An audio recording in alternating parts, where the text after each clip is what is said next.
ऊचूरव्यवसितमतीन् गोपान् गोपीश्च बालकः रुदतानेन पादेन क्षिप्तमेतन्न संशयः। अव्यवसितमतीन् गोपान् गोपीश्च, सकट कैसे पलट गया उल्टा, इसके विषय में गोप और गोपी जितने भी लोग वहां जुटे थे वे बहुत सशंकित हो गए, कुछ निर्णय नहीं कर पा रहे थे कैसे पलट गया।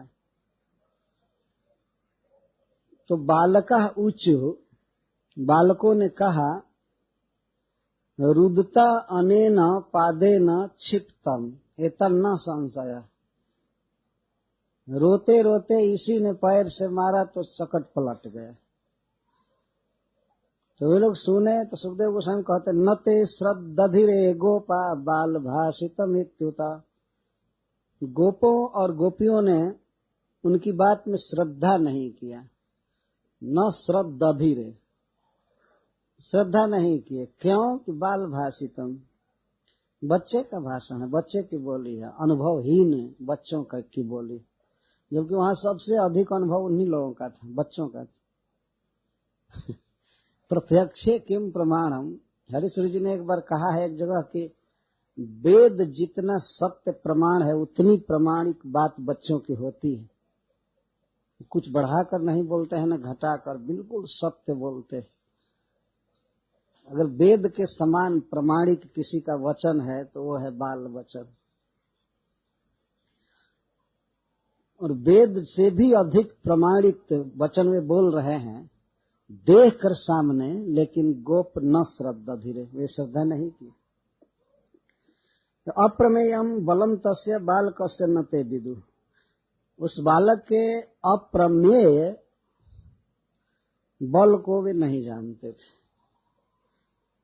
हरिश्वरी जी ने कहा है कि उन गोपों ने सोचा कि इस बच्चे का श्रृंगार तो रोज अबला करती है,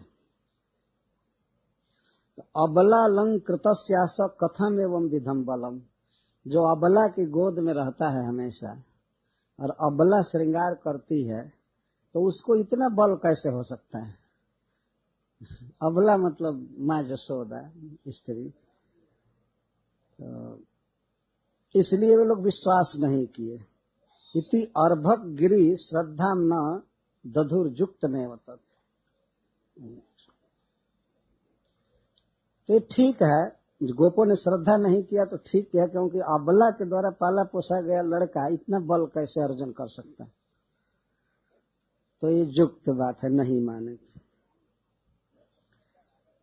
तो रोते हुए रुदंतम सुतमादाया जसोदा ग्रह संकिता, जसोदा किसी ग्रह की शंका कर रहे थे, इसलिए वो रोते हुए पुत्र को गोद में उठा ली और फिर स्वस्ति वाचन कराने लगी। हरे कृष्ण। अच्छा है, वर्षा हो तो अच्छा है, वर्षा की बहुत जरूरत। तुम आदाय और छकट पलटने के बाद भी बच्चा रो रहा था, उसको कुछ पता नहीं था कि क्या हो गया है। हरे कृष्ण हरे कृष्ण। स्वस्ति वाचन कराई, स्वस्ति वाचन करा करके तब स्तनम अपायत, तब स्तन पिलाई। स्वस्ति वाचन जब हो रहा था बच्चे का, उस समय भी वो रो रहा था,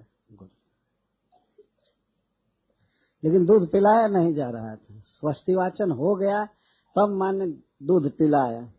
अब जब दूध हो पिलाने लगी तो इसके बाद बलवान बलवान गोपों को नंद महाराज ने बुलाया, सब बलिष्ठ पहलवान आदि, तो वे लोग सब मिल करके उस सकट को सीधा किए।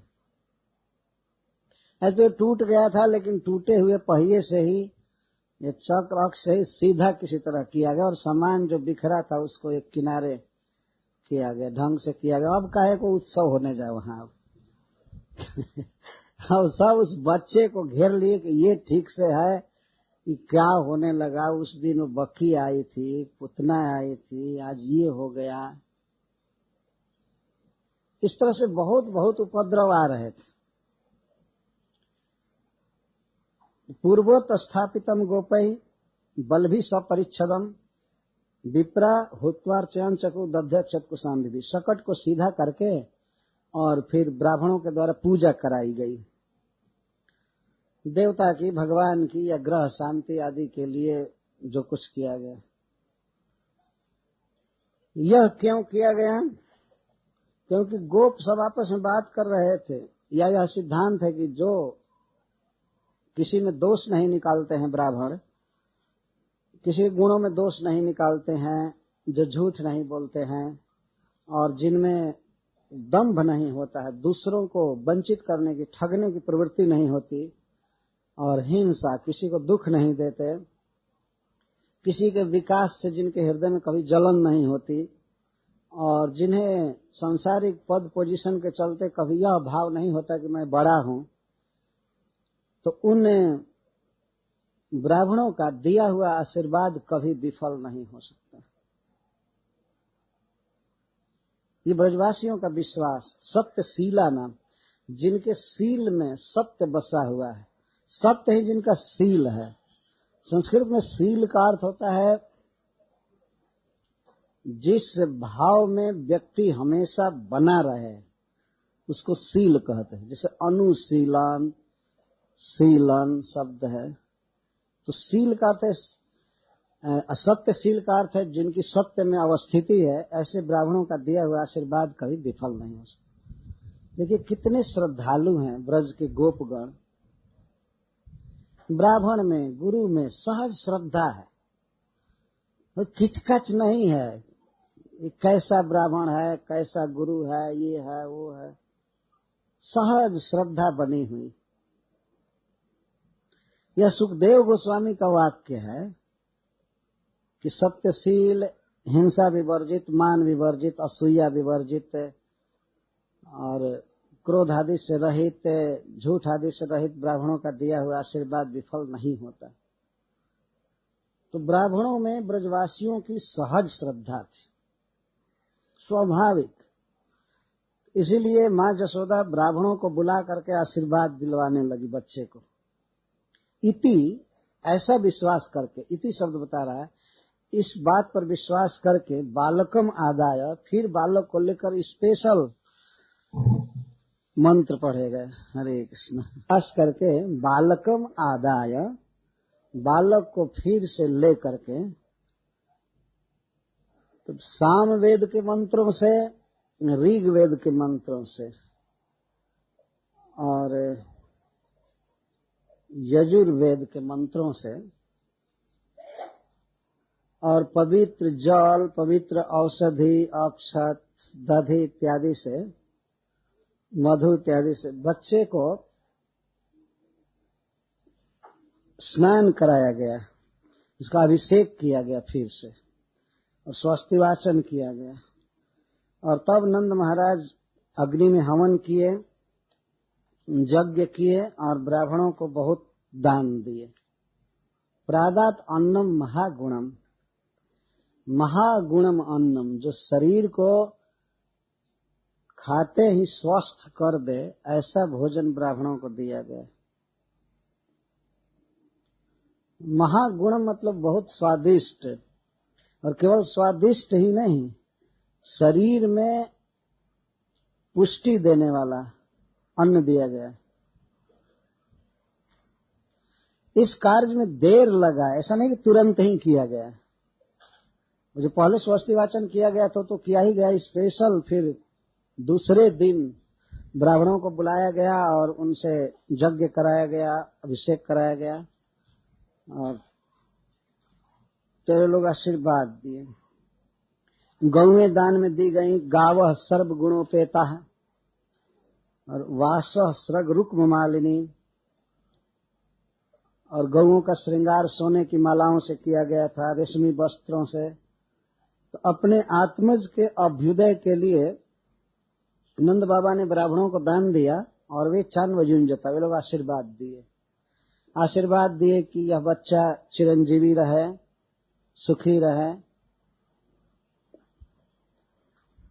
उन ब्राह्मणों को भी ये पता नहीं था कि यह बच्चा दूसरों को चिरंजीवी बनाने वाला है। यह पुराण पुरुष है, अनादि है, अनंत है, अनामय है। जैसे नंद बाबा थे ब्रज में ऐश्वर्य भाव से हीन, उसी तरह से वहां जितने भी ब्राह्मण आदि थे वे भी यही समझते थे कि ये छोटा सा बच्चा है, अपनी पूरी विद्या लगाकर बच्चे को सुरक्षित रखना चाहिए, इसको आशीर्वाद देना चाहिए। तो लोग खूब आशीर्वाद दे रहे थे। तो सुखदेव गोस्वामी पुनः कहते हैं, विप्रा मंत्र विदो जुक्तास्तैर्या प्रोक्तास्तथा शिशः ता निष्फला भविष्यन्ति न कदाचिदपि स्फुटम्। जो वेद के पारदर्शी ब्राह्मण हैं, विप्र हैं और जुक्त हैं, भगवान कृष्ण के भक्त हैं, तेमें जुक्त तमामता। भगवान ने कहा है जो हमें मन लगा करके भजता है हमको वो युक्त है। तो यहाँ युक्ता का अर्थ है भक्त, और मंत्र विदा का अर्थ है वेद में पारदर्शी, वेद को जानने वाले। जो वेद के ज्ञाता ब्राह्मण हैं और भगवान विष्णु के भक्त हैं, उनका दिया हुआ आशीर्वाद कभी निष्फल नहीं हो सकता। कौन कह रहे हैं? सुखदेव गोस्वामी। इति स्फुटम, शायद जैसे वो ब्राह्मण आशीर्वाद दे रहे हैं और नंद बाबा आशीर्वाद प्राप्त कराना चाहते हैं बच्चे के लिए, तो सुखदेव गोस्वामी को भी यही आभास हो गया कि उन लोगों के आशीर्वाद से ही बच्चे की रक्षा हो रही है। कथा कहते कहते यह भी भूल गए कि वो भगवान है। इति स्फुटम, ये बिल्कुल क्लियर है, स्पष्ट है कि ऐसे ब्राह्मणों का दिया हुआ आशीर्वाद विफल नहीं हो सकता। तो पहली बात जो कहे वो तो गोप लोग सोचे कि ब्राह्मणों का दिया हुआ आशीर्वाद विफल नहीं होता है, लेकिन दूसरी बार जो ये शब्द का ये जो बोल रहे हैं तो सुखदेव गोस्वामी का अपना विचार है। ये स्फुट हो गया, स्फुट मतलब प्रकट, फूट गया, क्लियर हो गया। ब्राह्मणों के आशीर्वाद से उस बच्चे पर कोई भी विपत्ति आई तो चली गई, वो सुरक्षित रहा। अब यह कथा कहने के बाद दूसरी कथा प्रारंभ कर रहे हैं। एकदारोहमारूढ़ं लालयन्ति सुतं सती गरिमाणं शिशोर्वोढुं न सेहे गिरिकूटवत्। एकदा एक समय सती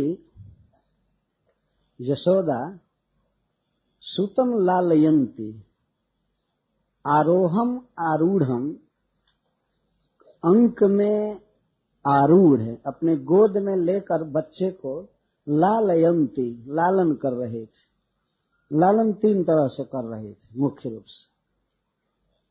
तो दूध पिला रहे थे बीच बीच में बच्चे को, और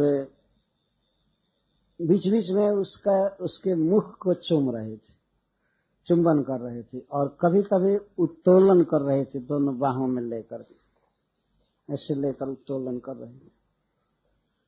प्राय ये सब चीज हम लोग रोज देखते हैं, माताएं इस तरह से करती हैं। तो लालयंती, लालन कर रहे थे, ऐसे उत्तोलन कर रही थी, लालन कर रही थी, कभी चुंबन कभी दूध पिला रहे थे। तब तक अकस्मात कृष्ण भारी हो गए। धीरे धीरे भार बढ़ाए हों ऐसी बात में भारी लगने लगे। गरिमाणम शिशो, शिशो गरिमाणम ओढ़ुम न से है, बच्चे के भारीपन को, गरिमा को अब ढोने में सहन नहीं हो सके। इतना भारी लगा बच्चा कि एकाएक लगा कि माँ की बाह टूट जाएगी, उठाने में वो अशक्त हो गई और तुरंत जमीन पर रख दी और देखने लगी। एक बहुत बड़ा आश्चर्य हुआ उस गोपी को, ये क्या हो गया। मैं इतने दिन से इसको गोद में लेती थी, रूही की तरह हल्का बच्चा है, कोई परिश्रम नहीं, परम आनंद आता था, आज क्या हो गया। तो भार को सह नहीं सकी, न से है। कैसा भार था? गिरिकूटवत, ऐसा लगता था कि पर्वत शिखर के समान भारी हो गया। बहुत भारी, अथवा गिरी समूह वक्त, कूट मतलब समूह, लगा कि कई पर्वत एक साथ मिल करके भारी हो गए इस तरह से न से, तो भूमि पर रख करके और विस्मय से देखने लगी क्या हो गया। बच्चे को देखने लगी कैसे भारी हो गया, तो बीच में फिर चलती उठाने के लिए कि शायद अब इसका भारीपन चला गया। जैसे उठाते हैं तो उठने का कोई प्रश्न ही नहीं। वो सोचने लगी हाँ ये क्या हो गया, इतना भारी क्यों हो गया, कोई दैत्य आकर के इसके भीतर बैठ गया, क्या हुआ, कोई ग्रह बैठ गया, नहीं तो मेरा पुत्र इतना भारी कैसे हो गया। बारंबार उठाने की चेष्टा कर रही थी गोद में, वो उठा नहीं और विस्मित होकर के, चकित होकर को देखने लगी क्या हो गया।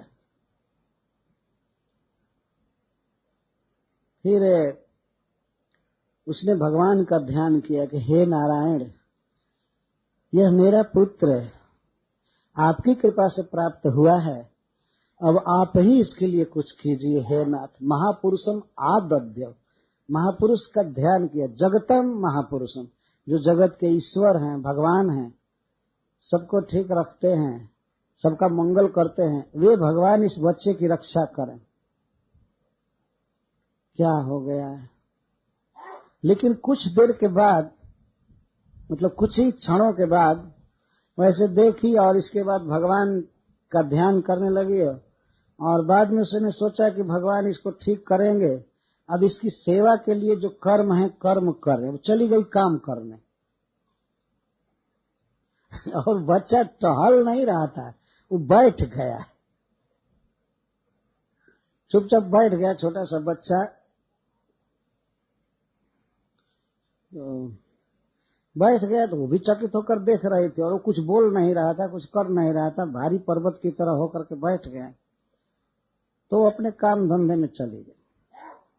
यहाँ पर हरिश्री जी कुछ उत्प्रेक्षा किए हैं, उन उत्प्रेक्षाओं को हम लोग देखें। भगवान भारी क्यों हो गए तो इस पर एक शब्द योजना से, केवल शब्द योजना से, भाव से नहीं, हरिश्री जी कह रहे हैं, जात्येव गुरुताम मात्रा श्रितः सर्वत्र जल लघु तदाश्रितस्य सा युक्ता लघोस्तस्याक्षरात्मना। संस्कृत में नियम है, कोई लघु अक्षर है तो उसमें यदि मात्रा लगा दी जाए, मात्रा से श्रित हो जाए, युक्त हो जाए, तो भारी हो जाता है, तो दीर्घ हो जाता है। भारी मतलब दीर्घ हो जाता है, गुरुता को प्राप्त होता है, गुरु हो जाता है। लघु और गुरु दो शब्द। तो लघु में यदि मात्रा लगा दिया जाए, जैसे अ है, और अ में यदि आकार लगा दिया जाए, मात्रा या इकार लगा दिया जाए, तो गुरु हो जाता है। तो गुरु का अर्थ बड़ा और गुरु का अर्थ भारी। मात्रा लगा होना चाहिए, तो मात्रा आश्रित, मात्रा मतलब माता से आश्रित है, युक्त हो गए। तो मात्रा से युक्त होने पर कोई भी लघु अक्षर गुरु हो जाता है। तो भगवान भी जब माता से युक्त हुए, मात्रा श्रित, तो वे गुरु हो गए, भारी हो गए, ये स्वाभाविक है। तो ये कहा जाए ठीक है, अक्षर भले गुरु हो जाएगा, भगवान कैसे हो जाएंगे, तो कहते हैं भगवान को तो अक्षर कहते ही हैं, मूल अक्षर तो वही है अक्षर पूर्ण पुरुषोत्तम तो वही है। वे गीता में कहते हैं, वे अक्षर अक्षर दोनों से परे हैं, लेकिन ऐसे उनका अक्षर नाम जो न क्षरते, जो कभी क्षीण नहीं होते, कभी जिनका ज्ञान भूलता नहीं, वे अक्षर है। तो लघु अक्षर है इस समय, और छोटा सा बच्चा है लेकिन है अक्षर, और मात्रा से युक्त है, तो भारी हो गए, स्वाभाविक है इसमें क्या संदेह है, भारी हो गए। और भारी हो गए, पर्वत जैसा भारी हो गए। सुखदेव गोस्वामी उदाहरण देते हैं कि माँ जसोदा ने ऐसा अनुभव किया कि पर्वत जैसा भारी हो गया। तो इस पर हरिश्री जी कहते हैं, वायुअस्त्र वीर्ज प्रतिरोधी शास्त्रे प्रोक्तम धरेशई अचलास्त्रमेव। युद्ध विद्या वाले जो शास्त्र हैं, धनुर्वेद आदि में, उसमें लिखा गया है कि वायुअस्त्र, वायु का अस्त्र यदि चलाया जाए, हवात्मक वायुआत्मक अस्त्र, तो उसका प्रतिरोधी अस्त्र होता है पर्वतास्त्र। तो अभी अभी बहुत बड़ा बवंडर आने वाला है, तो भगवान ने सोचा कि इस वायु अस्त्र का प्रतिकार पर्वतास्त्र से करना चाहिए। उन्होंने विचार किया अचल अस्त्र, तो बैठे भी थे, अचल हो गए थे और पर्वत जैसा भारी हो गए थे। जानन प्रभुस्तम धृत चक्रवात स्वरूप मासिद अचल स्वरूप, जान गए कि अस्त्र आने वाला है चक्रवात के रूप में, तो ये भी अचल हो गए, तो उसका प्रतिकार हम पर्वतास्त्र से करेंगे, ऐसा भगवान ने सोचा और शायद इसीलिए वो भारी हो गए। मानो भगवान इस बात को व्यक्त कर रहे थे कि हवा का निवारण पर्वत से करोगे, अचल। मां भी सोचने लगी अचल कैसे हो गया, पर्वत कैसे हो गया। यह अचल के दो अर्थ है, एक तो हिलना नहीं, यदि वायु का अस्त्र चलाया जाए तो वायु घर को उड़ा कर ले जाएगा और खरपात को तो उड़ा कर ले ही जाता है, बड़े बड़े लोगों को उड़ा लेता है, हाथी को उड़ा लेता है।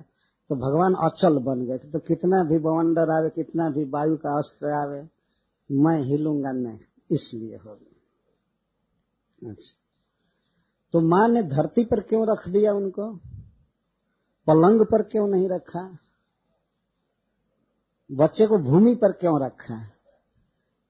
रख देती पलंग पर, चाहे दूसरे को देने का प्रयास करती कि तुम गोद में लो, चाहे नंद बाबा को बुलाती कि भारी हो गया है, इसको क्या उपाय किया जाए, अस्पताल ले जाइए, चाहे कुछ कीजिए, कुछ हो गया। तो जमीन पर क्यों रख दी।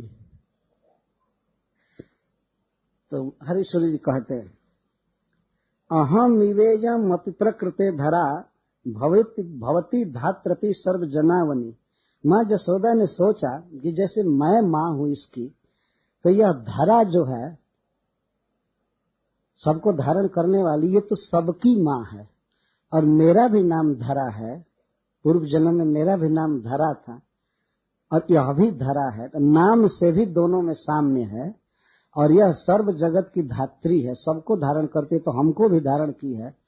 तो मैं अगर इसको धारण, अपने बच्चे को धारण करने में समर्थ नहीं हूं, तो मेरा ही प्रतिनिधि या पृथ्वी है, यही धारण करे।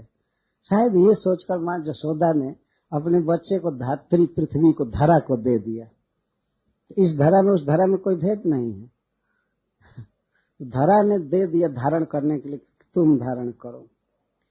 और चूंकि इसलिए भी दिया कि पर्वत को पृथ्वी धारण करती है, पृथ्वी के ऊपर पर्वत रहते हैं, आदमी के ऊपर नहीं। इसलिए जब ये अचल हो गया, गिरिकूट हो गया, तो ये पृथ्वी पर ही रहे। शायद ये सोच करके माँ जसोदा ने रख दिया भूमि पर। तो बालक को भुवि ईशम अदधाद असौ, तो ठीक है। तो भगवान क्यों माँ जसोदा से पृथक होकर बैठ गए। माँ भी बैठ जाती, उसके साथ वो भी रहते, जसोदा को अपने से वे अलग क्यों करना चाहते। लगा कि जैसे भगवान चाहते हैं कि जसोदा अलग हो जाए, मैं बैठूं। तो भगवान ने सोचा नीतो नेन सहानया मधुना दुष्टेन चेदम्बरे, उन्होंने सोचा कि ये जो तृणावर्त आ रहा है, तृण आ रहा है, ये हमको उड़ाकर आकाश में ले जाएगा। तो यदि मैं अनया सह, यदि जसोदया सहित, जस और दया के साथ मैं जाऊंगा आकाश में, तो उसको मार नहीं पाऊंगा। यशोदया सहित या जसोदया सहित, जसोदया एक वचन में लेने पर, जसोदा के साथ रहने पर, और यशोदया, यश और दया भी मेरे भीतर रहेगी कि मैं बहुत दयालु हूं और यशस्वी हूं, तो फिर उसको मैं मार नहीं पाऊंगा। तो भगवान ने सोचा कि जसोदया से शून्य होना चाहिए इस समय, तब मैं उसको मार पाऊंगा। तो तद जाये जसोदया विलसितो भक्तैक योग्यपेक्षया तस्माद अस्य खलस्य नैव हननम भूयाद अतस्तक्षणे तन्नासाय जसोदया विरहित श्रीशो भवत तन विषाद। इस बहाने से भगवान जसोदया विरहित अभवत, जसोदया विरहित है, यश और दया से शून्य हुए उस असुर का वध करने के लिए। ये शब्द के द्वारा इस प्रकार के भाव व्यक्त किए जा रहे हैं। तो अब सुखदेव गोस्वामी कथा प्रारंभ करते हैं।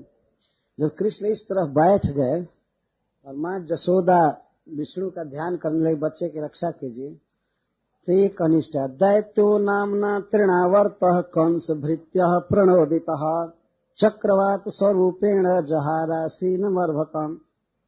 एक दैत्य था, उसका नाम था तृण। वो तृण का आवर्त बनाकर बहुत काम करता था। तृणानी आवर्तयति भ्रामयति इति तृणावर्त। बवंड तृण को घुमावे, खूब ऊंचा ले जाए, उसको तृणावर्त कहते। तो उसका नाम तृण था असली, लेकिन तृण का आवर्त बनाता था इसलिए तृणावर्त कहते। कंस भृत्य, तो उसके इस दुष्टत्व का वर्णन है।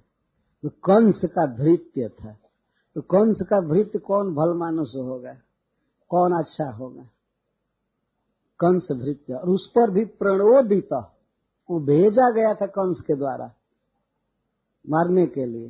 विशेष करके जब पूतना का वध भगवान ने कर दिया और भी कई असुरों का, तो वो भेजा गया था। पूतना का वध किया तो उस समय तो 6 दिन के कृष्ण थे, शकट भंजन किया तो 100 दिन के थे, और इस लीला में वे 1 साल के हो गए हैं, ऐसा शास्त्रों में लिखा गया है। और वे चलते थे, घूमते थे। लेकिन सुखदेव गोस्वामी जानू से, मतलब घुटने से और बकैया चलने की लीला का वर्णन बाद में करेंगे। तो कभी कभी सुखदेव गोस्वामी ने क्रम का निर्वाह नहीं किया है। जिस लीला में मन अविष्ट हो जाता है वही वर्णन करने लगते। तो कुछ पहले बाद में होने वाली लीला का यहाँ वर्णन करने लगे। तो तृण आया आवर्त बना करके, और आसीनम अर्भकम जहार, बैठे हुए बच्चे को उड़ा कर ले गया। उड़ा कर क्या ले गया? भगवान हल्का हो गए, वो चाहते थे जाना तो ले गया। वो जहार चक्रवात स्वरूप है। इस पर हरिश्वरी जी कहते हैं कि क्यों तृणावर्त भगवान को ले गया? तो उसको क्रोध हुआ। अभी अभी सकट भंजन की कथा चल रही थी। ऐसे तो 100 दिन की कथा थी, लेकिन 1 साल की बाद की कथा है। लेकिन कथा के बाद तत्काल लिंक जोड़कर हरिश्वरी जी कहते हैं, तृण सोचा कि वन्यो अपि अहम, मैं वन्य व्यक्ति हूँ, वन में मेरा जन्म होता है, परंतु जिस पर चढ़ करके मैं ग्राम स्थिति प्राप्त करता हूँ उसको तो कृष्ण ने तोड़ दिया। वन्योप्यहम जदधिरोहण तो भजामी ग्राम स्थिति सकल गोकुल तृप्ति हेतु। प्राय किसान लोग ऐसा करते हैं, वन में उत्पन्न होने वाले घास को वो लोग सकट पर लाद कर गांव में लाते हैं। आज भी देखा गया है। और किसके लिए? सकल गोकुल तृप्ति हेतु, गायों को खिलाने के लिए लाते हैं। तो तृणावर्त ने सोचा कि मैं वन्य व्यक्ति हूं, लेकिन फिर भी मैं वन से ग्राम स्थिति का भजन करता हूं, आता हूं। जद अधिरोहणता, जिस पर चढ़ करके, तस्या नसो हतिरनेन कृतो अर्भकेण, उस अनह का, उस सकट का इसने भंजन कर दिया। तो इस क्रोध से वो तृण नाम का व्यक्ति आ गया कि हमको जो ढो करके लाया जा रहा था, लाने वाली गाड़ी थी, उसको क्यों तोड़ा?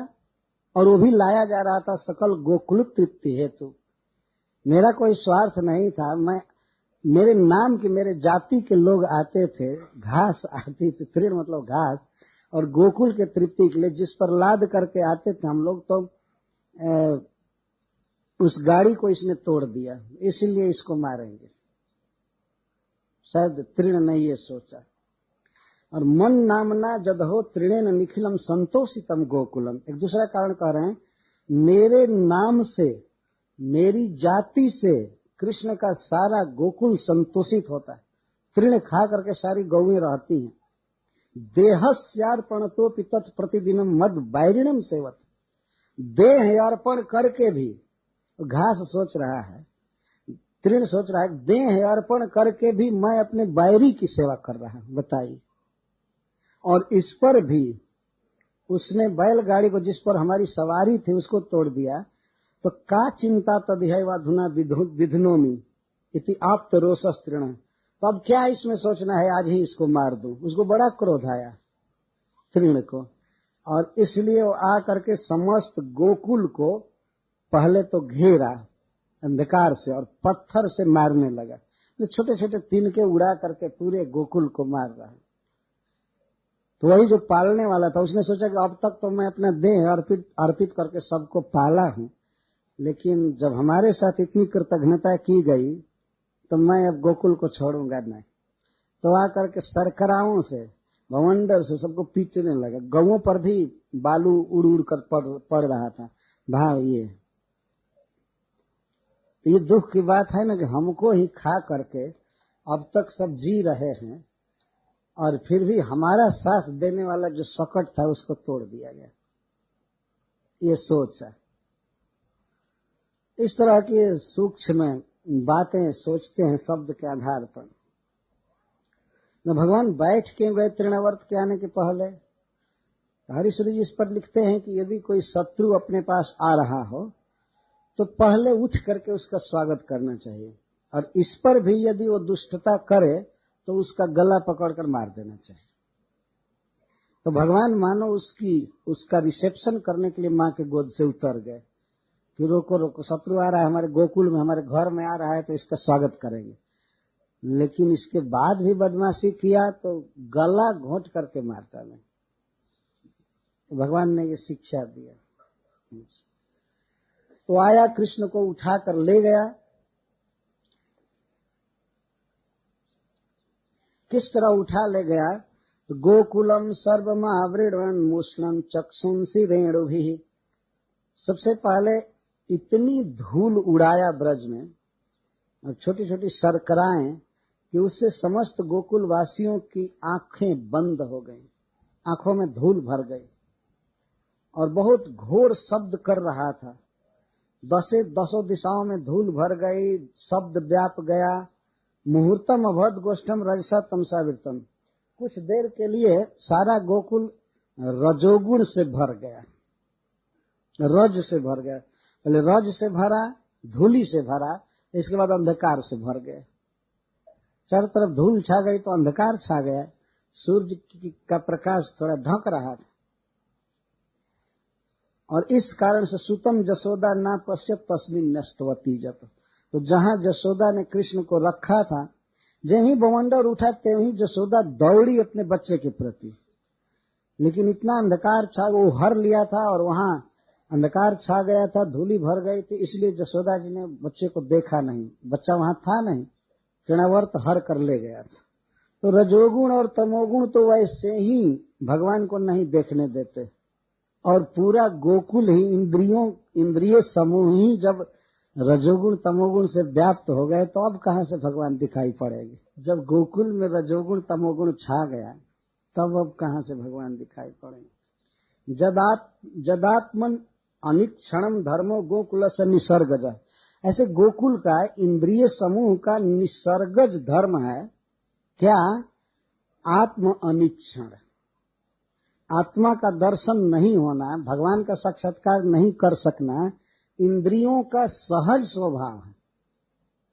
इंद्रियां बहिर्मुख है, भगवान को नहीं देखती हैं, और उस पर रजस तमोभ्याम युक्तम चेतकिम चास्य तस्य तत्पुनः।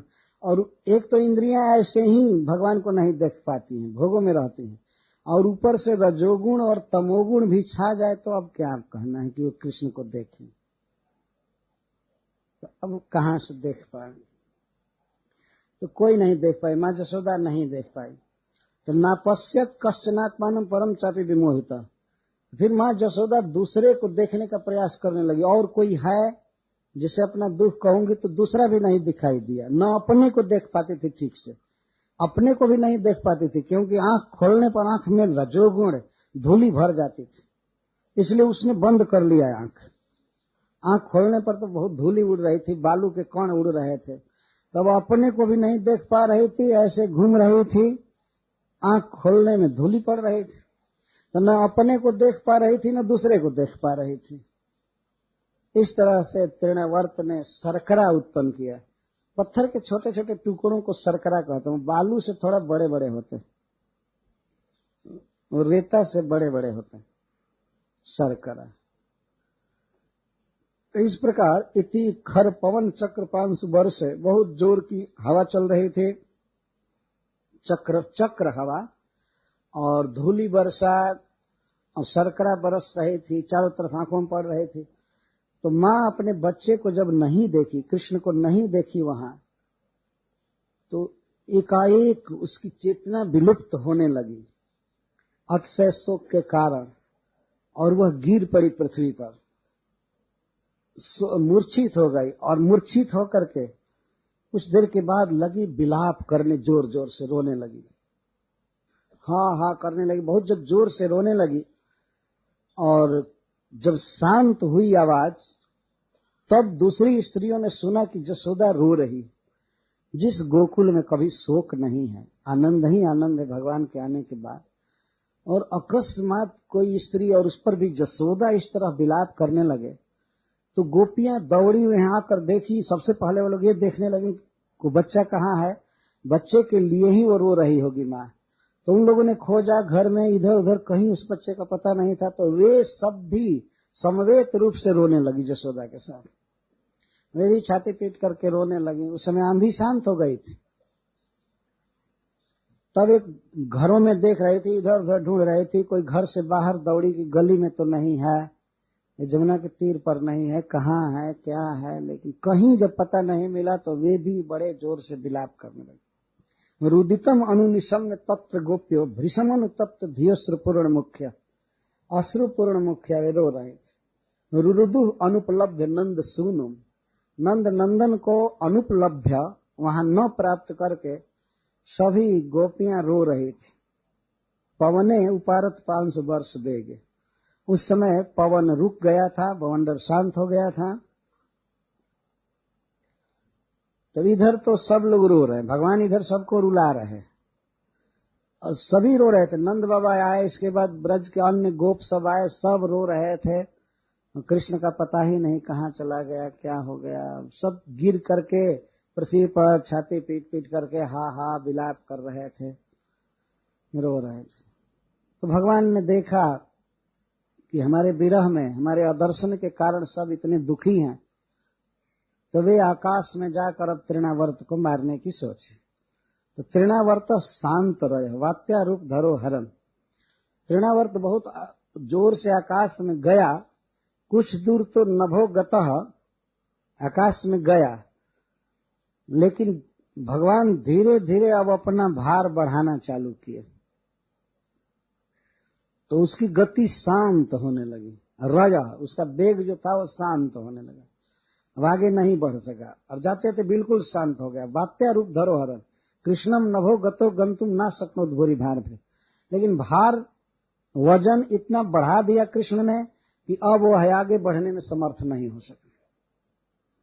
जब आगे बढ़ने में समर्थ नहीं हो सका, उसको ऐसा लगा कि मैं पत्थर ढो रहा हूं, और वो भी बहुत बड़ा पत्थर। देखने में कृष्ण छोटे ही थे, वो पहले तो उनको गोद में लेकर के भाग रहा था, लेकिन ऊपर जब कृष्ण गए तो भयभीत होने लगे कृष्ण, मतलब भयभीत होने की लीला कर रहे थे। तब वे उसका गला पकड़ लिए कि गिरू ना, स्खलन परिहार के लिए, कि आकाश में से नीचे झांकने पर ऐसे ही बहुत भय लगता होगा उस बच्चे को, तो वो भय बस उसका गला पकड़ लिया उन्हीं छोटे छोटे हाथों से, और गला बहुत जोर से पकड़ लिया।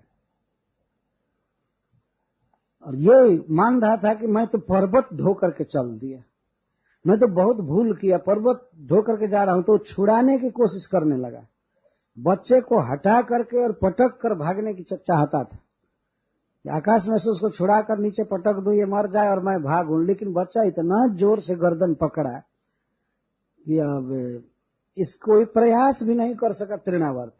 इतना जोर से गला पकड़ा कि उसके हाथ पैर भी काम नहीं कर रहे थे तृणावर्त के, और न तो बोली निकल रही थी।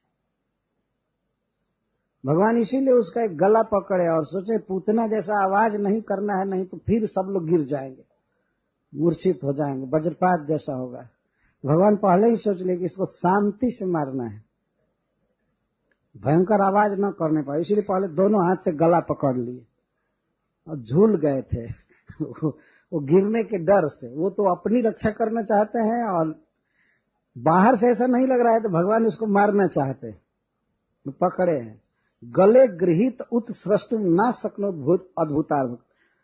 वो पहले बच्चे को फेंकना चाहा, छुड़ाना चाहा, लेकिन उत्सृष्टुम न असक्नोत, बच्चे से अपनी गर्दन छुड़ाने में समर्थ नहीं हुआ। तब सोचने लगा अद्भुतार्भकम, ये तो अद्भुत बालक,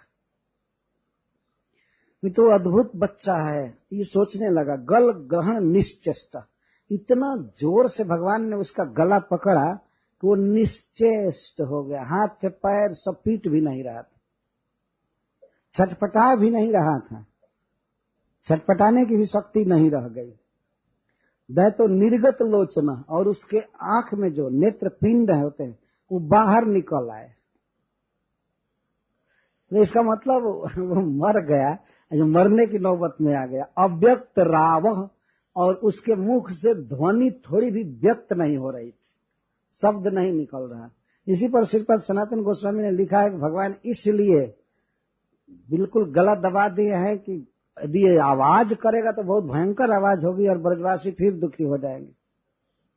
हृत कर भिन्न हृत करण मस्तका, वो बहुत जोर से चिल्लाई थी पुतना, तो ये सब लोग गिर गए थे बेहोश होकर। तो भगवान ने सोचा इसको शांति से मारना है, ये आवाज न करने पाए। तो सुखदेव गोस्वामी कहते अव्यक्त रावह, रावह या रव का अर्थ होता है ध्वनि, अव्यक्त रावह, आवाज बाहर बिल्कुल नहीं आ रही थी।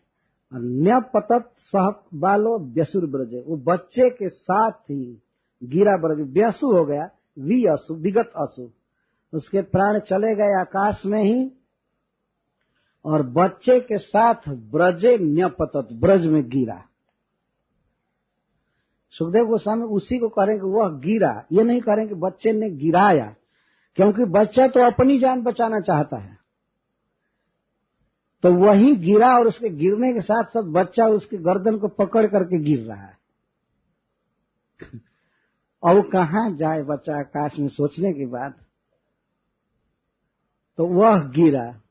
वास्तविक बात यह थी कि भगवान ने उसको गिराया, और गिराया तो ऐसे एम लेकर के गिराया कि कहीं कोई वृक्ष न टूटे पुतना की तरह। पुतना ने बहुत वृक्षों को धूर कर दिया था, चूर्ण कर दिया था। भगवान ने सोचा किसी घर पर न गिरे, किसी गाय पर न गिरे, किसी बच्चे पर, आदमी पर, किसी पर न गिरे। तो बहुत ही सुंदर फर्श था पत्थर का, वहीं ला करके अकस्मात गिराया। और कहां गिराया? जहां गोपियां रो रही थी, बहुत दूर में, शरीर बढ़ने नहीं दिए, गिराया। जहां वे लोग रो रहे थे वहीं पर धड़ाम से वो गिरा। तो सुखदेव गोस्वामी कहते हैं कि वह गिरा, कृष्ण गिराए, ये ऐसा नहीं कह रहे हैं, क्योंकि सुखदेव गोस्वामी भगवान की बाल लीला के आस्वादन में बिल्कुल विभोर है। वो यही देख रहे हैं कि कृष्ण तो अपनी जान बचाने के लिए गला पकड़े हुए, वो नहीं गिराए, वही गिरा सह बाल, बच्चे के साथ गिरा, बाल सहित अन्य पतत। तो तमंतरिक्षात पतितम शिलायाम, अंतरिक्ष से शिला पर गिरा, और शिला पर गिरने के कारण विशीर्ण सर्वायवयव, सारे अंग विशीर्ण हो गए। इतना छप से गिरा कि हाथ टूटकर उधर हो गया, सिर इधर हो गया, शरीर के कई विशेषण शीर्ण हो गए। शीर्ण का अर्थ है टुकड़ा टुकड़ा छितरा गया, इतना जोर से गिरा था। और आकाश से निराधार गिर रहा है, तो अब कहां से अंग रह जाए उसका, इतना जोर से ऊंचा से गिरने। जो विशीर्ण सर्वावयव, सुखदेव गोस्वामी कहते सभी अंग विशीर्ण हो गए, विशेषण शीर्ण हो गए, और बहुत कराल लग रहा था। टूटा हुआ अंग, फूटा हुआ, कटा हुआ अंग देखने में भयावह करालम।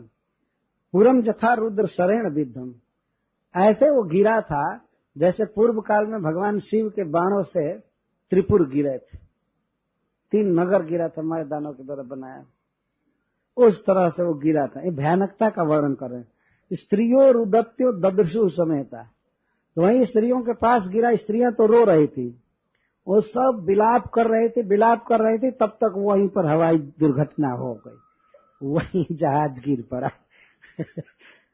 धड़ाम से गिरा।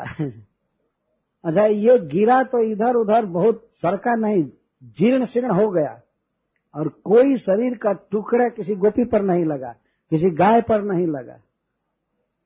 वास्तव में गिराए थे भगवान, चाहे सुखदेव गोस्वामी कुछ भी कहे कि वो गिरा, लेकिन वो तो गिराया गया था बहुत सावधानी के साथ, खास प्रदेश में।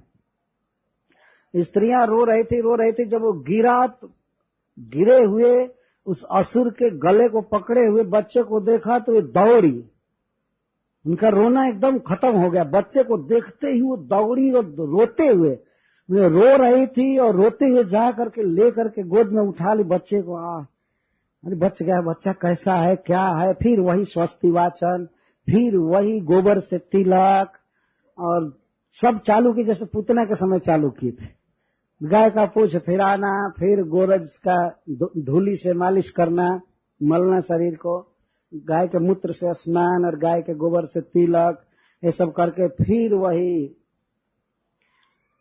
तुम्हारे पैर की रक्षा आज भगवान करें, मणिमान भगवान तुम्हारे घुटने की रक्षा करें, ये करे, फिर वही चालू हो। और रक्षा करके तब ये माता को दी बच्चे को।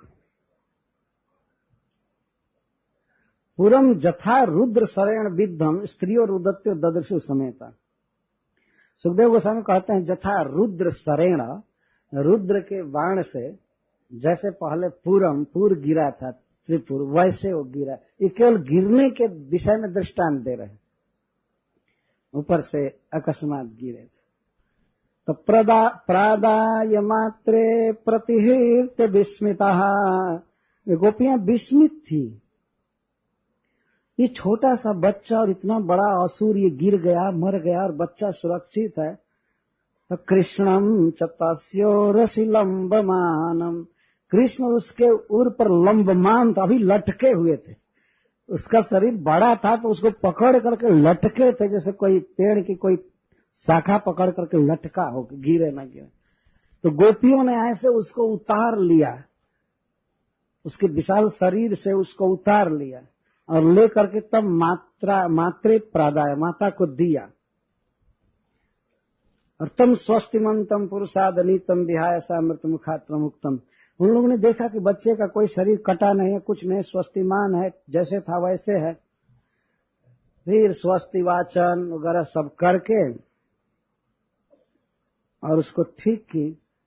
तम स्वस्तिमंतम पुरुषादनीतम विहाय सामृत मुखात प्रमुक्तम। उन लोगों ने यही सोचा कि ये बच्चा मृत्यु के मुख से लौट आया।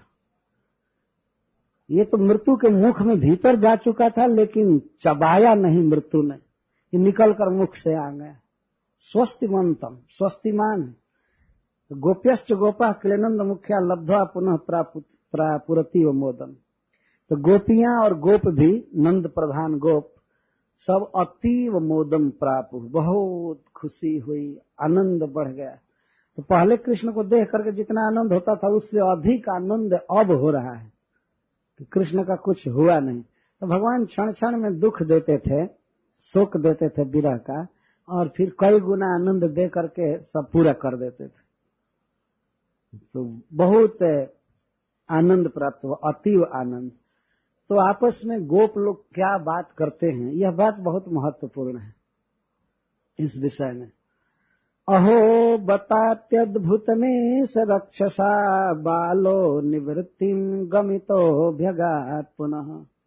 अहो देखो, यह कितनी अद्भुत बात है। इतने भयानक राक्षस के मुख में जाकर, मृत्यु के मुख में जाकर एक प्रकार से मर करके यह बच्चा पुनः जीवित हो गया। निवृत्तिम गत और पुनः अभ्यगात, मर करके जी गया यह बच्चा। और हिंस्र स्वपापे न बेहिंसिता खला, यह हिंस्र स्वाभाविक ही हिंसा में रत यह पापी अपने ही पाप से मर गया। जिसको मरना चाहिए था वो नहीं मरा, बच्चा बच गया, और विकराल असुर जो मारने वाला था वो मर गया। तो कोई ब्रज से मारने गया नहीं उसको, और बच्चा उसको मारा नहीं होगा। बच्चे के द्वारा मरने का तो कोई प्रश्न ही नहीं था। ये लोग ये तो कभी कल्पना नहीं कर सकते थे कि इस बच्चे ने गला पकड़कर मारा है। वो तो अभी भी भय बस गला पकड़ा हुआ था। कांप रहा होगा वो बच्चा, ऐसे डर रहा होगा, पकड़ा होगा गिर न जाऊं। तो गोपियों ने उतारा होगा उसको। जब गोपियां से हाथ बढ़ाई होगी तो बच्चा गला छोड़ करके आ गया होगा गोद। तो वो कैसे जान सकते हैं कि यही बच्चा गर्दन पकड़कर मारा है? ये मरा कैसे? ये स्वयं शब्द कह रही, हिंस्र स्व पापे न विहिंसिता खल। स्व पापे न हिंस्र, यह पापी अपने पाप से विहिंसित नष्ट हो गए। साधु समत्वेन भयाद विमुच्यते। जो साधु होता है किसी के प्रति ये बुद्धि नहीं करता है कि ये मेरा शत्रु है, मेरा मित्र है। राग द्वेष से जो शून्य है उसको साधु कहते हैं। साधु अपनी साधुता से बच जाता है। देखो बच्चा बेचारा ये क्या पहचानता था कि ये असुर है या ये माँ है या ये भाई है, इसको अभी क्या ज्ञान है। लेकिन अपनी समता से, अपनी सम बुद्धि से बच गया। भगवान ने इसको बचा लिया और यह पापी अपने पाप से ही मर गया। अरे वो अपने पाप से मर गया कि तुम्हारा बच्चा मारा है, अभी तो तुमको पता नहीं है। तो अपने पाप से मर गया। यह बिल्कुल सत्य सिद्धांत है। मनुष्य का कर्म उसे मार देता है समय पर। जो कुछ भी आदमी किया है इस संसार में उसको फल मिलता है। जो लोग निष्कपटी हैं, किसी के प्रति द्वेष नहीं करते, किसी में अटैच्ड नहीं है, तो उनकी रक्षा भगवान करते रहते हैं। साधु समत्वेन भयाद विमुच्यते। वो किसी भी प्रकार के भय से मुक्त हो जाता है। और जो व्यक्ति सोचता है कि मैं अपनी बुद्धि लगा करके इसको मारूं, इसको ठगूं, इसके साथ द्रोह करूं, ये करूं वो करूं, तो वो अपने कर्मों का फल भोगता है। कौन मारने गया था इस असुर को?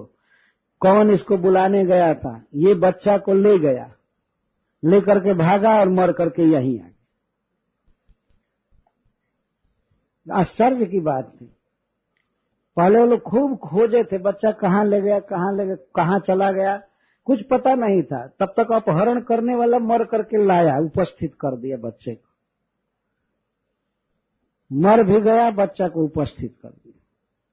इसीलिए वो लोग कह रहे हैं कि निश्चित ही यह अपने पाप से मरा। फिर आपस में कहते हैं कि ये बच्चा ही हमारा प्राण है। वास्तव में हम लोगों ने जन्म जन्म में जो सुकृत किया है उसी का फल है यह बच्चा हमको मिला है। तो हम लोगों ने यदि अच्छा कर्म किया है तो बच्चा कैसे मरेगा? ये मर नहीं सकता है। आपके सुकृत करने से वो बच्चा नहीं मर रहा है, यह बात नहीं है। वो तो है ही अजन्मा, मृत्यु शून्य है। लेकिन ब्रजवासियों का भाव देखिए। कहते हैं हमने निश्चित ही भगवान की भक्ति किया है, दान दिया है, पूर्त कर्म किया, इष्ट कर्म किया है, इसीलिए बच्चा बारंबार संकट में पड़ करके भी बच रहा है। किम नस्तपः चीर्ण मधोक्षजार्चनम पूर्तेष्ट दत्तम उत भूत सौहृदम जत संपरेतः पुनरेव बालको दिष्ट्या स्वबंधुं प्रणयन् उपस्थितः। किम नस्तपः चीर्णम। चीर्णम का अर्थ है संपादितम, कृतम। हम लोगों ने कौन तप किया है कि ये बच्चा मर करके भी लौट रहा है, मृत्यु के मुख में जा करके भी फिर लौट रहा है। हम लोगों ने क्या तप किया है, हम लोगों ने अधोक्षज की क्या अर्चना किया है, भगवान विष्णु की बहुत पूजा किया है हम लोगों ने। और पूर्तेष्ट दत्तम, हम लोगों ने पूर्त कर्म किया है बहुत बहुत। यह पूर्त कर्म का क्या अर्थ है? वापी कूप तड़ागानी देवता यतनानि च अन्न प्रदानमाराम पूर्तमित्यभिधीयते। शास्त्र में लिखा गया है कि वापी सरोवर बनवाना, कुआं खुदवाना, और तड़ाग तालाब, और देवता यतनानी देवताओं के मंदिर बनाना, अन्न प्रदान किसी को भोजन देना, खिलाना पिलाना, और आराम, बगीचा, पेड़ पौधा लगाना, इसको पूर्त कर्म कहते हैं। ये ब्रज के लोग कहते हैं कि हमने क्या पूर्त कर्म किया। निश्चित ही पूर्व जन्म में पूर्त कर्म किया होगा। हम लोगों ने वृक्ष बिना मतलब के काटा नहीं होगा, वृक्षों की रक्षा किया होगा, वृक्ष लगाया होगा, दूसरे को आराम दिया होगा। वास्तव में एक वृक्ष लगता है तो उससे कई लोगों को सुख मिलता है। कोई व्यक्ति कुआं खुदवाता है और कई वर्षों तक लाखों करोड़ों लोग पानी पीते रहते हैं। ये सब उपकार के काम है। कुआं खुदवाना, सरोवर बनवाना, या देवता का मंदिर बनवा देना जहां लोग पूजा करते हैं, प्रणाम करते हैं भगवान को या देवताओं को। तो इस तरह के काम जो है पूर्त कहलाते हैं। और आराम, बगीचा, अन्न प्रदान, अन्न देना। अन्न देना प्राण देने जैसा है, किसी को प्राण दान करना है, अन्न खिलाना, ये सब कर्म करना चाहिए। इससे व्यक्ति की उन्नति होती है।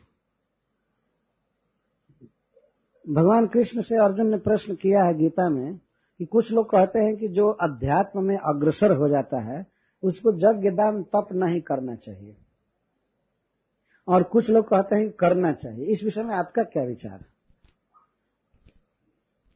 तो भगवान कहते हैं यज्ञ दान तपः कर्म न त्याज्यम कार्य में होता। ये अपना विचार कर रहे हैं। यज्ञ दान और तप करना ही चाहिए, निश्चित करना चाहिए, त्यागना नहीं चाहिए। चाहे कोई कितना भी सिद्ध हो जाए, परमहंस हो जाए, लेकिन उसको ये सब कर्म करना चाहिए। यज्ञ दान तपः कर्म पावनानि मनीषिणाम, ये सब कर्म मनीषियों को भी पवित्र करने वाले हैं। ऐसा नहीं सोचना चाहिए कि अब मैं बहुत बड़ा भक्त हो गया, अब ये क्या करने की जरूरत है, ये साधारण कर्म है, हम क्यों करें।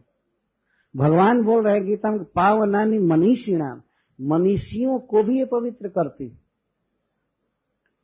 जैसे तप है, मंगला आरती में उठकर मंदिर में जाना तप है। लेकिन कोई सोचे कि अब मैं सिद्ध हो गया, हमको मंगला आरती से क्या मतलब है। मंगला आरती नियोफाइट के लिए, नए भक्तों के लिए हो सकता है, हमारे लिए नहीं। तो वो कुछ ही दिन में व्यक्ति अशुद्ध हो जाएगा। मनीषियों को भी पवित्र करने वाले ये कर्म है, करना ही चाहिए, त्यागना नहीं चाहिए। दान करना ही चाहिए। दान का मतलब है प्रवचन करना या और कुछ देना, तो देते ही रहना चाहिए। ये नहीं सोचना चाहिए कि दान देने का जो फल है, तप करने का जो फल है, वो तो मैं पा चुका। सबका फल भगवान की भक्ति है। तो जब फल पा चुका है तो अब साधन क्या करना है, कुछ लोग सोचा करते हैं। लेकिन स्वयं भगवान ने ही इसका गीता में उत्तर दिया है, करना ही चाहिए, नहीं त्यागना चाहिए। ये सब कर्म मनीषियों को पवित्र करते हैं। बड़े बड़े विद्वानों को, बुद्धिमानों को, जो बड़े उन्नत पद पर हैं, उनकी अशुद्धि भी ये दूर करते रहते हैं। मनीषिणाम पावनानि, बड़ी प्रशंसा भगवान कर रहे थे। यहां ब्रजवासी कह रहे हैं कि हमने क्या पूर्त कर्म किया। तो अपने अपने जीवन में व्यक्तिगत देखना चाहिए कि हमने कितना लोगों को पानी की व्यवस्था किया, कूप या तड़ाग, वापी बना करके, हमने किसको कितना आराम दिया, बगीचा बना करके, देवता का, भगवान का मंदिर बना करके कितने लोगों को कृष्ण कॉन्शियस बनाया। ये सब कंसिडरेबल बात। और अन्न प्रदान और भोजन दिया, इसको तो पूर्त कर्म कहते हैं। इष्ट कर्म, पूर्तेष्ट दत्तम, 3 कर्म, पूर्त, इष्ट और दत्त हम लोगों ने किया है, इसीलिए हमारा बच्चा मर नहीं रहा है, कितनी भी विपत्ति आ रही है। तो अग्निहोत्र, तप, सत्य और वेद का अध्ययन और श्रवण, अतिथियों की सेवा और पंच यज्ञ, इसको इष्ट कर्म कहते हैं। अतिथि सेवा, इसमें अग्निहोत्र, यज्ञ करना, तप करना, सत्य वचन बोलना और वेद का पाठ करना। कुछ लोग ऐसे होते हैं, सोचते हैं कि अब क्या करना है, भगवान का नाम जप करो, ये भागवत आदि पढ़ने की क्या जरूरत है। ऐसे खुल्लम खुला कहते हैं। एक व्यक्ति हमसे कहा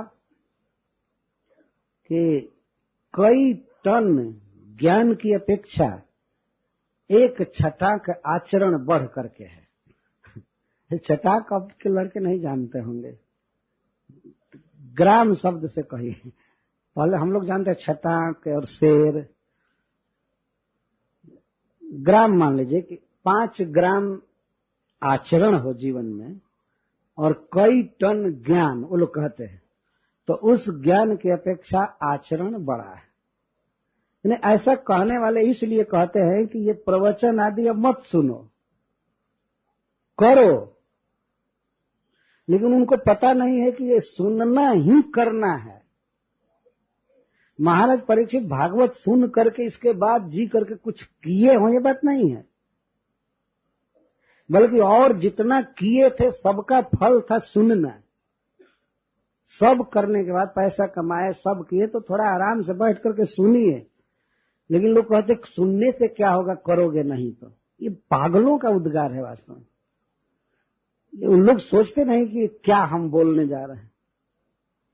जब फल हाथ में आया और पीने को कहा जा रहा है पियो यही अमर बना देगा, तो कहते नहीं, पीने से क्या होगा, कुछ करो। तो पागलपन है। कोई आदमी रोग से ग्रस्त है और कोई डॉक्टर कह रहा है औषधि पियो, रसायन पियो, तुम स्वस्थ हो जाओगे, तो कहे कि नहीं, कुछ करना पड़ेगा। क्या करोगे, जाकर बाहर काम करके और बीमार होगे। स्वस्थ होना है तो पेय पीना है और रसायन पीना है, यही करना है। तो कुछ ऐसी भावना होती है कि अब हम क्या वेद का अध्ययन करें, क्या पाठ करें, क्या करें और क्यों प्रवचन करें। अब हम बाबा जी बन करके और एकांत में सिद्धि पा जाएंगे, हमको अब लोकोपकार, ये सब बंधन है। ऐसे साधु लोग भी कहा करते हैं ये सब बंधन होता है। कहीं प्रचार करोगे, कथा कहोगे तो बंधन होगा, और सोए रहोगे कुटिया में तो कोई बंधन नहीं, इससे बंधन हो जाएगा। दूसरे का हित कर दिए, प्रवचन कर दिए, कीर्तन किए, कथा किए, तो इससे बंधन हो जाएगा।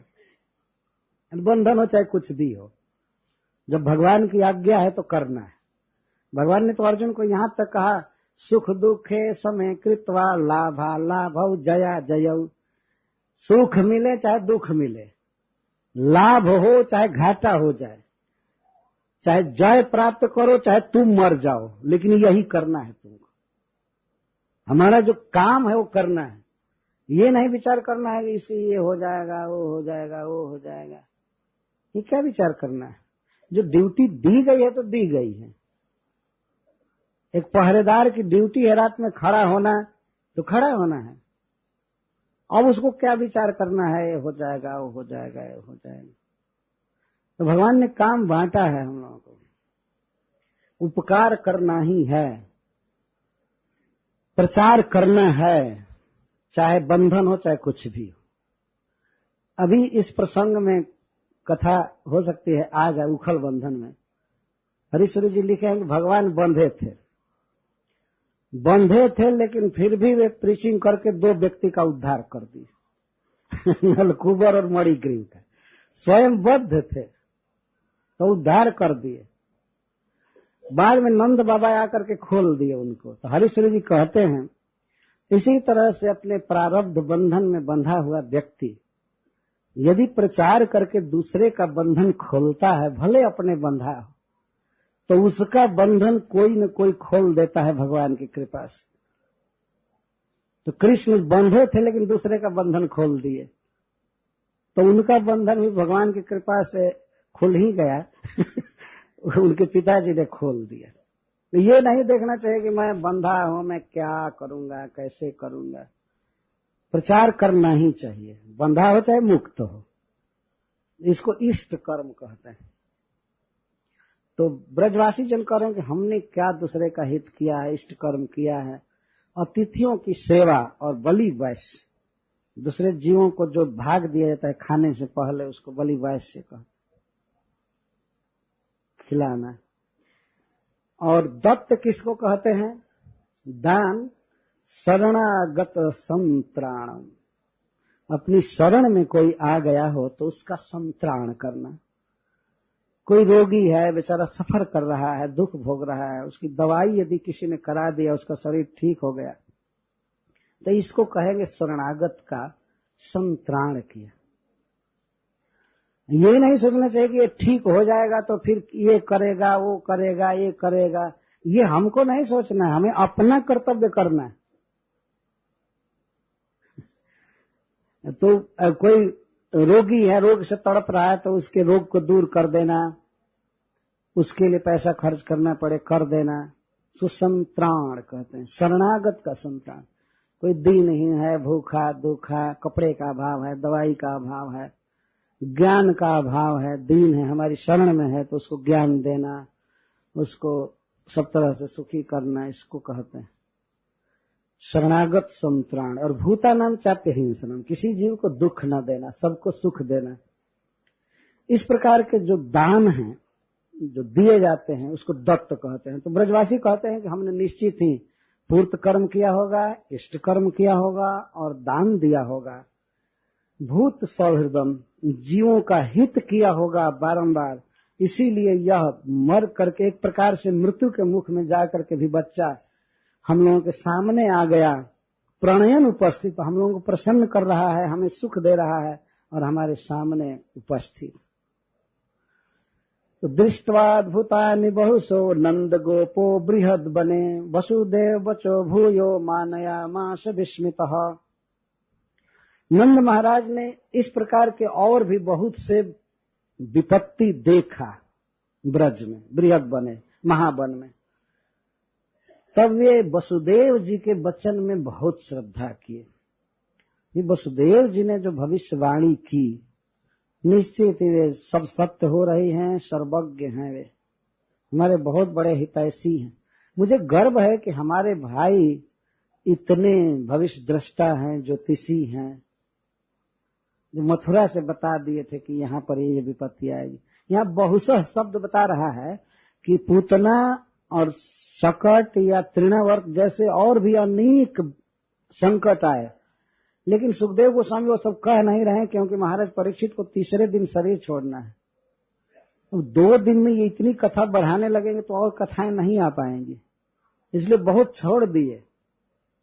पर बहुशः शब्द द्वारा वो बता रहे हैं कि नंद महाराज बृहद वन में बहुशः अद्भुतानि उत्पातानि, बहुत से अद्भुत दृश्य देखे, उत्पात देखे, तो उन्होंने वसुदेव जी के वचन को बहुत माना और बड़े विस्मित रहते थे। इतना कहकर सुखदेव गोस्वामी फिर एक लीला कह रहे हैं।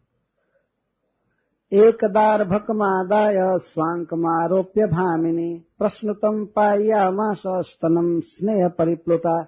एक बार भामिनी कृष्ण भाव से युक्त सर्वोत्तमा नारी यशोदा अपने पुत्र को स्वांकम आरोप्य अपने गोद में लेकर स्नेह से परिप्लुत होकर प्रश्नुतम स्तनम पायामास, स्नेह के कारण जिसमें से दूध चू रहा था, ऐसे स्तन को पिलाने लगी। एक प्रश्न होता है कि स्वांकम आरोप्य क्यों कह रहे हैं सुखदेव गोस्वामी? अंकम आरोप्य ही काफी था कि यशोदा अंक में लेकर कृष्ण को दूध पिलाने लगी, लेकिन स्वांकम का क्या अर्थ? स्व अंक, अपनी गोद, मतलब मां यशोदा की जो गोद है वो कृष्ण का रिजर्व स्थान है। कृष्ण उसको अपना स्थान मानते हैं, वो हमेशा कृष्ण मां की गोद में चढ़ना चाहते थे। और कभी कभी मां यशोदा देती थी किसी किसी को कि तुम इसको रखो, तो वो जाना नहीं चाहते थे।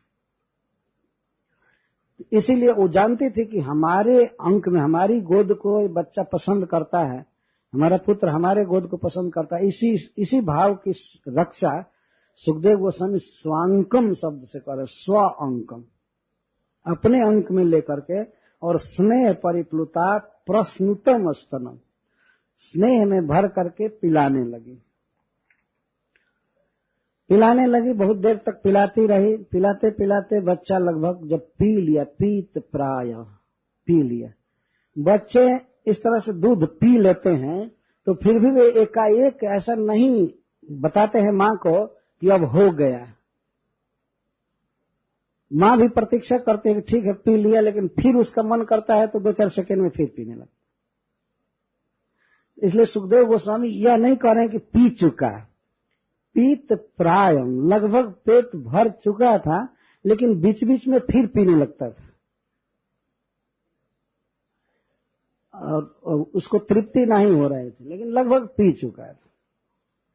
पीत प्राय जननी सुतस्य रुचिरस्मितम, पीत प्रायस्य, लगभग बच्चा दूध पी चुका था तो उसके दूध पीने के बाद जो कृष्ण के मुख पर प्रसन्नता हो रही थी, खुशी हो रही थी, उस कारण से उनका मुख बड़ा सुंदर लग रहा था, तो उसको मां बार बार देख रही थी, मुख को, मुखम लाल थे, मुख का लालन कर रही थी, मुख को चूम रही थी। और इस तरह से जब गोद में ले करके मुख को चूम रही थी तो गोद में पड़े पड़े अब बच्चा जब खा लिया तो अब निद्रा स्वाभाविक है, दूध पी लिया तो कुछ निद्रा हो रही थी, तो निद्रा के पहले जम्हाई आती है, जृंभा आने लगी। जृंभा का अर्थ विस्तार, मुख खुल जाता है, तो जम्हाई आ रहे थे कृष्ण को, बड़ा सुंदर सुंदर कोमल कोमल ओठ, जीभ भी, सब कुछ सुंदर माँ देख रही थी। तब तक तो बच्चा को जम्हाई आई, मुख खुला, तो जम्हाई आई तो कभी कभी जम्हाई आने पर भी माँ बच्चे के मुख को चूमती है, सुलाना चाहती।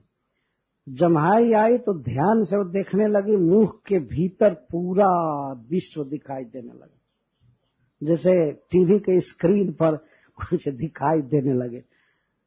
भीतर उसने देखा खम रोदसी ज्योतिर्नीक मास बद्रशेदम, सबसे पहले मां ने देखा संपूर्ण आकाश, अंतरिक्ष और ज्योतिर्मंडल, सूर्य वगैरह, और नाकम स्वर्ग नहीं, ज्योति अनीकम ज्योतिर्मंडल, और समस्त दिशाएं, सूर्य, चंद्रमा, अग्नि, वायु, समुद्र, समस्त द्वीप, और जम्बू द्वीप में जो जामुन के बड़े बड़े पेड़ आदि हैं, जम्बू आदि के पेड़ है, वो सब विशाल विशाल पेड़ देखने लगी, पर्वत देखने लगी, और पर्वत और दुहित्री और पर्वतों की पुत्रियों को, नदियों को देखी, बनानी, सब वन, भूतानी यानी स्थिर जंगमानी, जितने भी चर और अचर जीव थे सबको मां कृष्ण के मुख में देख रही।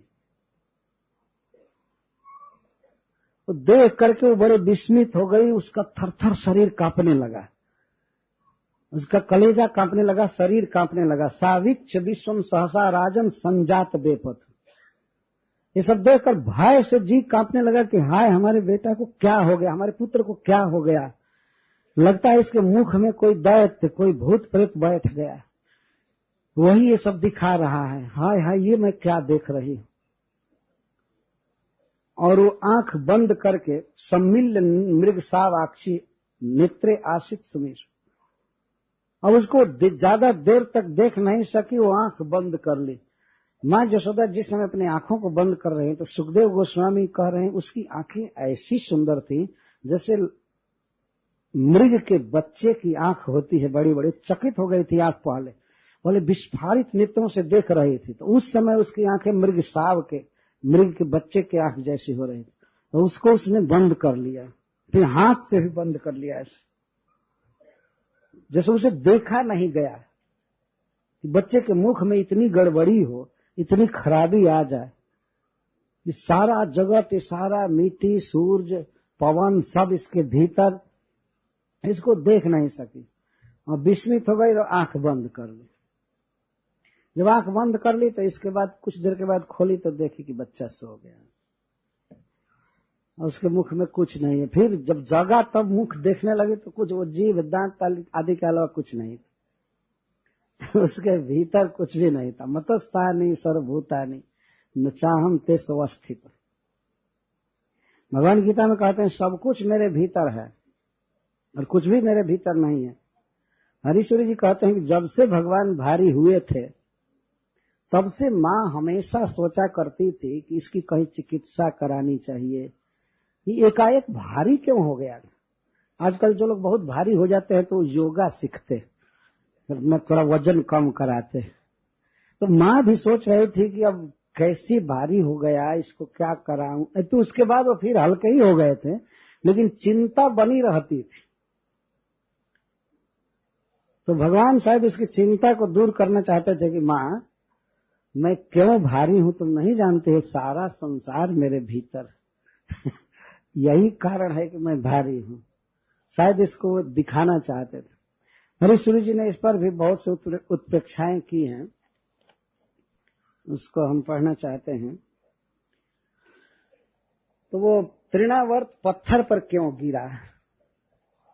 क्योंकि तृणावर्त ये आकाश में अनुभव कर रहा था, जैसा आपने सुना कि ये तो पत्थर है, मनुष्य नहीं है।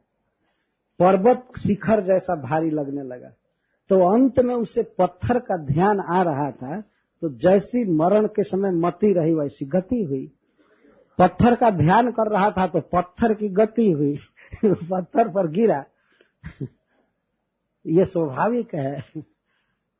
वो भगवान का तो ध्यान किया नहीं ना, मनुष्य का ध्यान किया। यही भाव कर रहा था कि ये पर्वत है, ये पत्थर है, इसीलिए अंते या मति सागत, वो पत्थर पर गिरा। शिला रूपेण तम ध्यायन प्राण त्याग मधा तृण शिलायाम पतितो युक्तम ताद्रिक वासना आश्रित। जिसकी जैसी वासना होती है मरते समय खास करके, उसको वैसी गति मिलती है। तो पत्थर का ध्यान किया तो पत्थर की प्राप्ति हुई। वास्तव में तो मुक्त हो गया, भगवान के धाम में गया, लेकिन प्रकट लीला में पत्थर पर गिराने का ये कारण भगवान ने संकेत करना चाहते। तो जब रज छा गया और तम छा गया तो भगवान नहीं दिखाई दिए निकट होने पर भी, और जब रजोगुण तमोगुण खत्म हुआ तो दूर रहने पर भी दिखाई देने लगे, आ गए सामने। कहने का मतलब ये है। तो इससे बहुत शिक्षा मिलती है।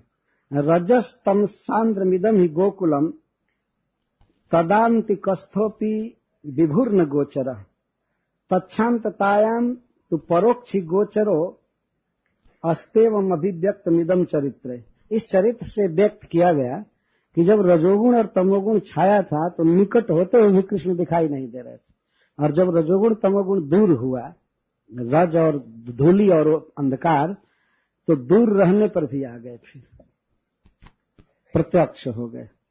तो रजोगुण और तमोगुण से जो व्यक्ति बचेगा वही इसका दर्शन करेगा, भगवान को देखेगा। और इसके द्वारा ये भी हरीश्वरी जी कह रहे हैं कि चाहे भक्त हो, माँ हो, कोई हो, कोई भी अगर सावधान नहीं रहेगा, रजोगुण बढ़ाएगा, ज्यादा सोएगा, तो कृष्ण अलग हो जाएंगे। तो रात दिन गोद में ही रहते थे, दूध पीते थे, लेकिन जब आंख में रजोगुण छा गया, चारों तरफ अंधकार तमोगुण छा गया, तो कुछ काल के लिए कृष्ण विदा हो गए। इसीलिए साधना में लगे रहना चाहिए। ये नहीं सोचना चाहिए चलो ज्यादा भी सो जाएंगे तो क्या भगवान हम पर दया करेंगे। दया तो करेंगे कि खूब रुला करके दया करेंगे कुछ देर के बाद। खैर वो रोना भी भक्ति है, रोना भी दर्शन के समान ही है।